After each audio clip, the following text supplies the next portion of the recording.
আমরা সবাই চেষ্টা করি জাস্ট নাওতে কমেন্ট করতে। কারণটা হলো কি, জাস্ট নাওতে কমেন্ট করতে পারলে ফলোয়ার আসে, রিয়াকশনও আসে। আর রিয়াকশন আসলে কি হয়, এঙ্গেজমেন্টটা বাড়ে। এই জিনিসগুলো আমরা সবাই চিন্তা করি। যেহেতু জাস্ট নাওতে কমেন্ট করি, একটা ভিডিও যখন আপলোড করা হয় ওটা কমেন্ট করতে করতে কিন্তু আপনার 1 মিনিট চলে যায়।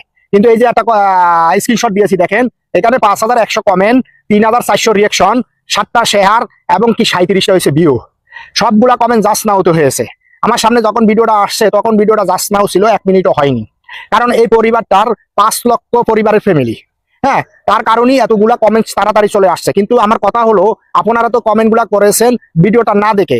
মাত্র 37টা ভিউজ, এই 37 জনের ভিডিওটা দেখেছে, তারপরে কমেন্ট করেছে। তারপরে আমি যখন কমেন্ট করেছি, কমেন্ট করে দেখি বের হয়ে যে 1 মিনিট হয়েছে ভিডিওটা আপলোড করেছে। আপনারা যে বলেন সফলতা অর্জনের করবেন, ঠিক আছে, আপনারা ভিডিও না দেখে কেন কমেন্ট করেন? এতে তো আপনারা ফেসবুক কমিউনিটি গাইডলাইন লঙ্ঘন করেন। এখানে 5000 কমেন্ট হয়েছে, মানে 5000 ভিউ হওয়ার কথা 5100, তাতে ভিউ হয়েছে কয়টা, 37টা। আপনাদেরকে বারবার বলি, আপনারা এই কাজটা করবেন না ভুলো, তাতে আপনি আইডি নিয়ে সামনে অগ্রসর হতে পারবেন না। আপনি কিন্তু এখানে সফলতা অর্জন করতে পারবেন না ভিডিও না দেখে যদি কমেন্ট করেন।